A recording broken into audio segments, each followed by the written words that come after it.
नमस्कार दोस्तों, बहुत बहुत स्वागत है आपका इस कार्यक्रम में। दोस्तों, राम जी का मंदिर तो बन गया, धर्म ध्वजा भी फहरा दी गई। मोदी जी ने प्रण लिया कि मैकाले को भारत से निकाल देंगे। मैकाले का मतलब अंग्रेजी दास्तां की निशानी को।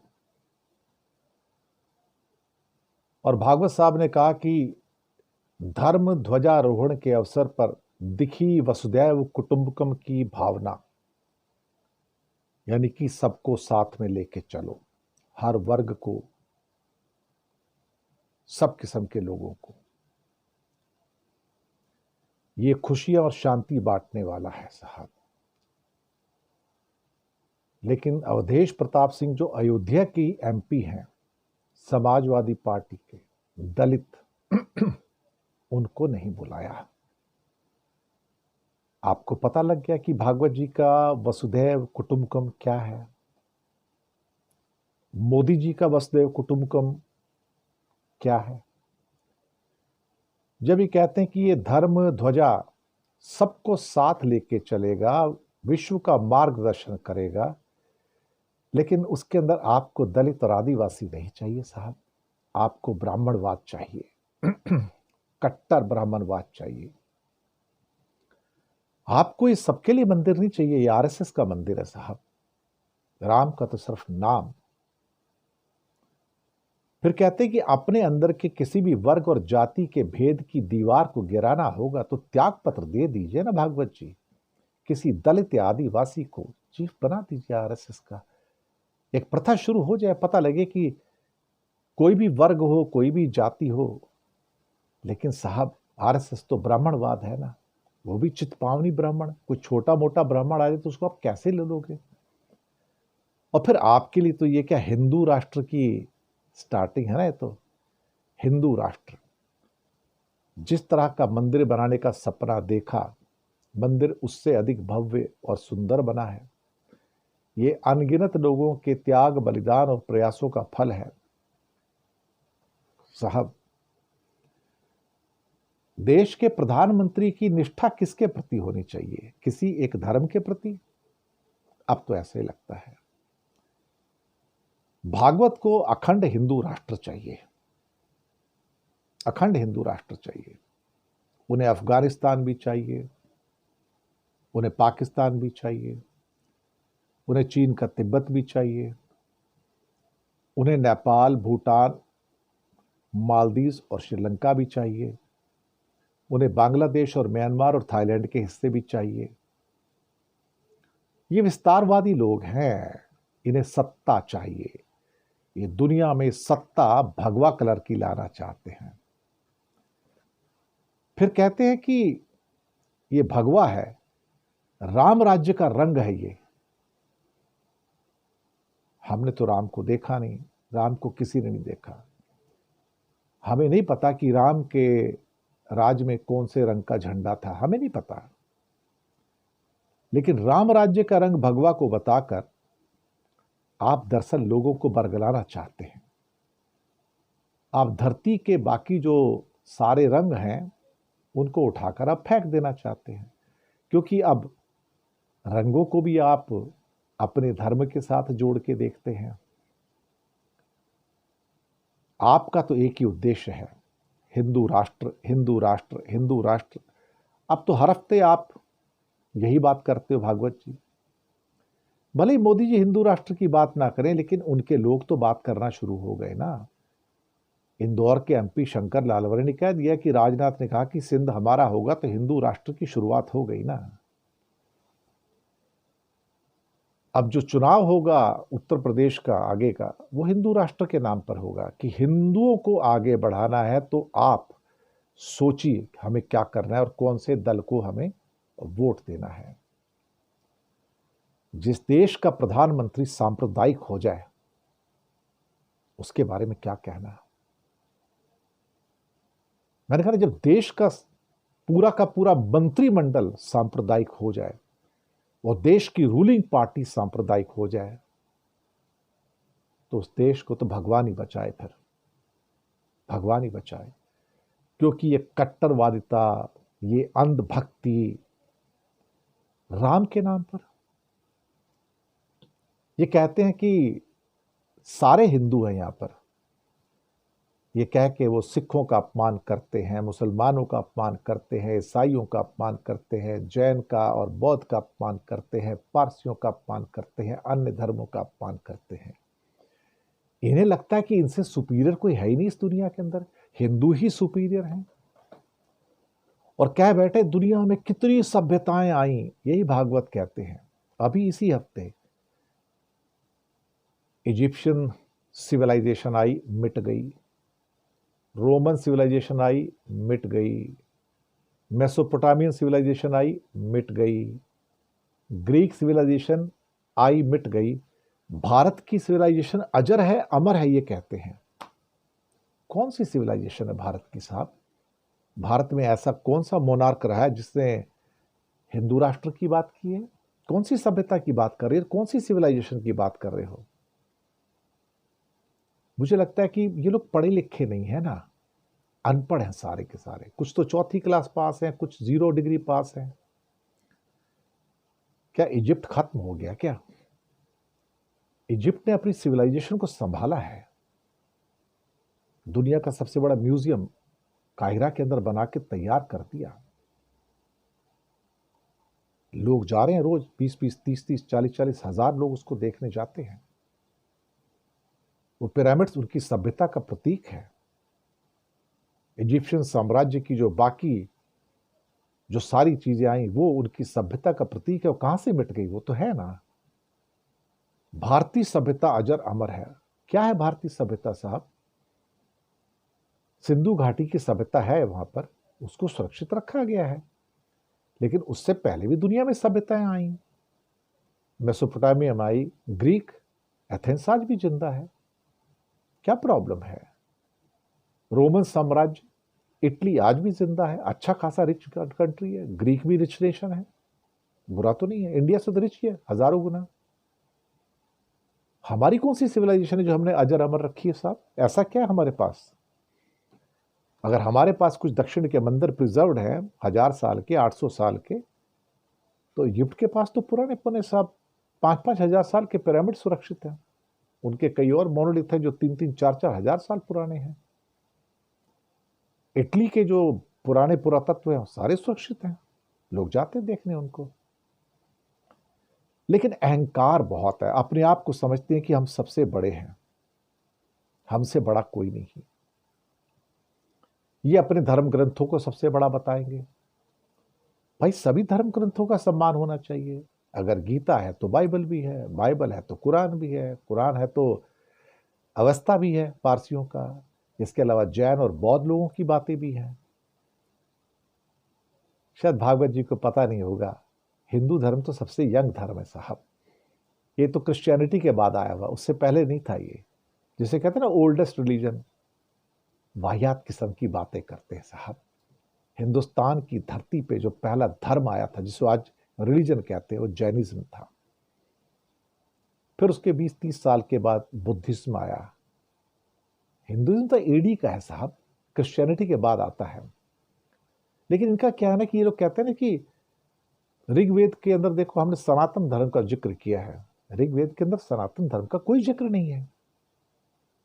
सनातन शब्द का उपयोग है, लेकिन सनातन धर्म का कोई जिक्र नहीं है। एक भी आप वेद बता दीजिए मुझे जिसके अंदर सनातन धर्म नाम का शब्द हो। इन एक्चुअलिटी सनातन धर्म नाम जो शब्द है, इसका सबसे पहला उपयोग बुद्धों की बुक के अंदर आता है। भगवान बुद्ध के जो उसमें आता है। हिंदू तो बहुत बाद में आते हैं साहब। सनातन धर्म शब्द का उपयोग सबसे पहले बुद्धों की जो 2500 साल पुरानी थ्योरी है उसमें आता है। हमने तो बुद्धिस्टों से चोरी कर लिया उसको साहब।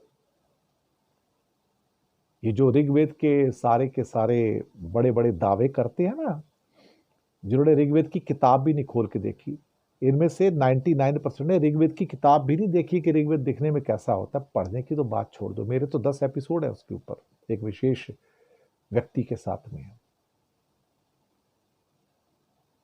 और ये ऋग्वेदी तो था जिसने ब्राह्मणवाद फैलाया था, जहां लोगों को लूटपाट शुरू हुई थी। 100 गाय दान करो, 10 गाय दान करो, तुमने पाप किया है, तुम्हें प्रायश्चित करना पड़ेगा। कोई धर्म नहीं था उस टाइम दुनिया में, रिलीजन नहीं था उस टाइम कोई भी। उसी से मुक्त होने के लिए जैन धर्म और सो कॉल्ड, जिसे कहते हैं ना, बुद्धिज्म की स्थापना हुई कि ये तुम्हें बेवकूफ बना रहे हैं रिचुअल्स में, ये करो वो करो, फंसा के रखा हुआ था। और उसके बाद इसी ब्राह्मणवाद के रूप में हिंदू धर्म का उदय होता है एडी के अंदर, और इसने सबको फंसाया फिर उसके बाद में। और ये ब्राह्मणवाद आज भी देखा जाए तो अपने से नीचे के जो व्यक्ति हैं उनको जानवर की तरह ट्रीट करते हैं लोग, जानवर।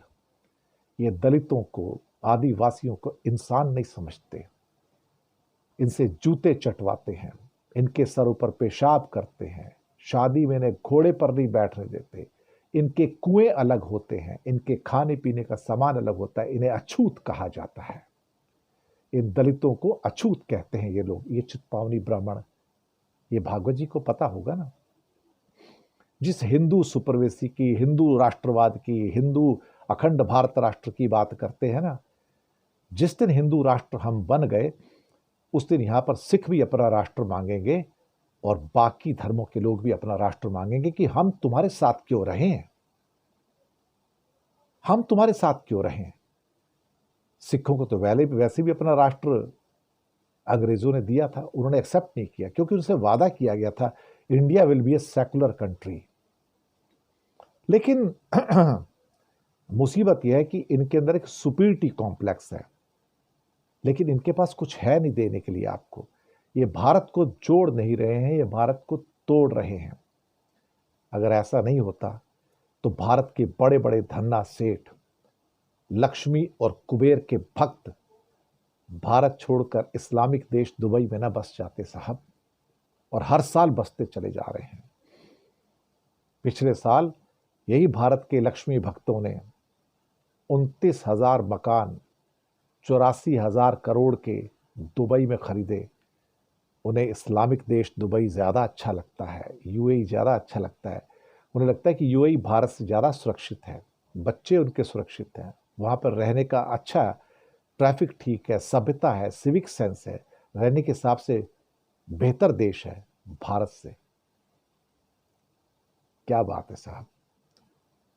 तो कहीं ना कहीं ये जो बात निकल कर आ रही है, और फिर अयोध्या का मंदिर, ये तो उन्होंने राम का मंदिर बना के आरएसएस का मंदिर बना दिया साहब।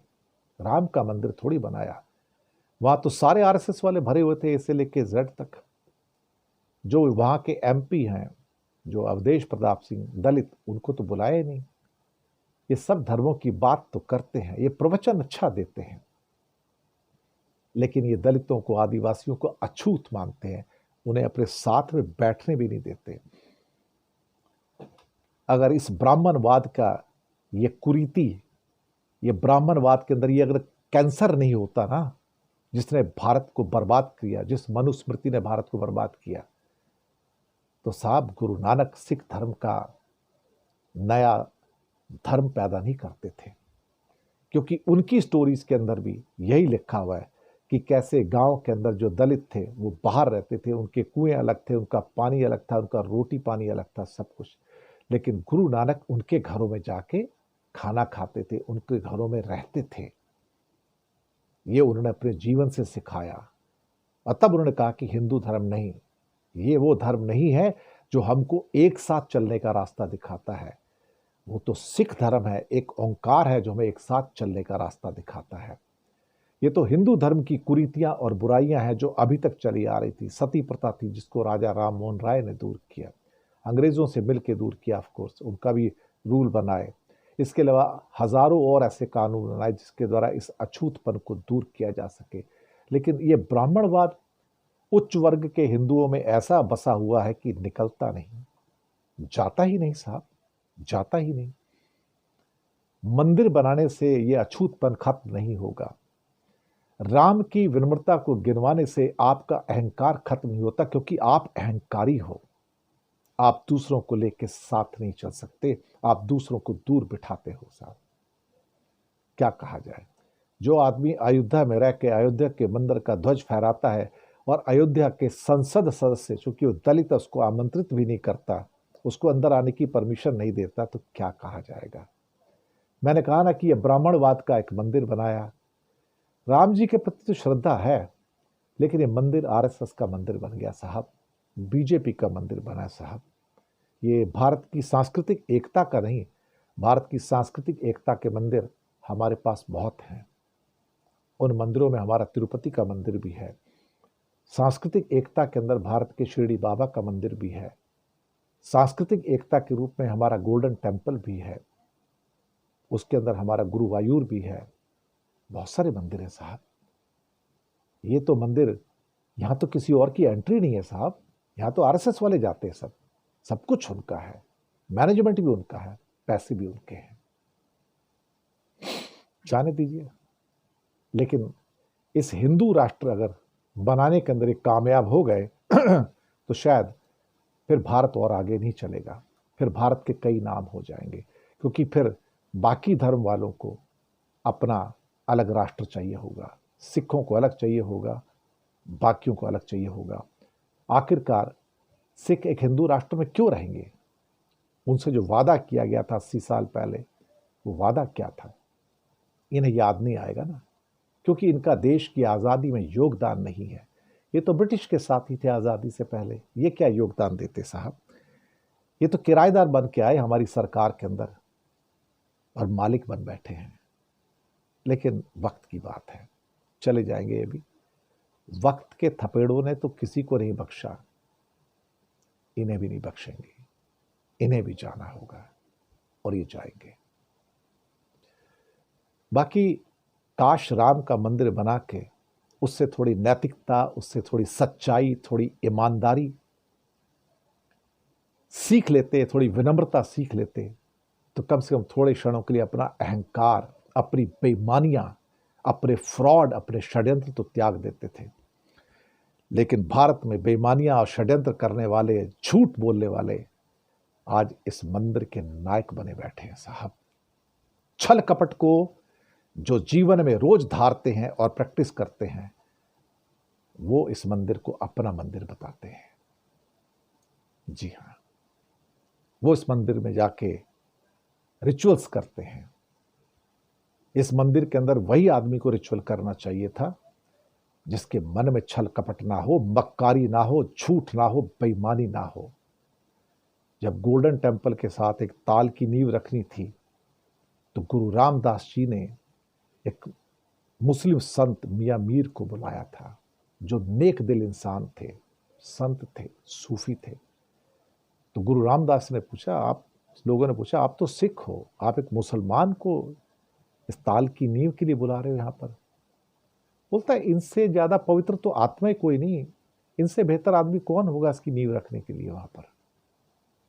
ये सुना है मैंने किस्सा ये।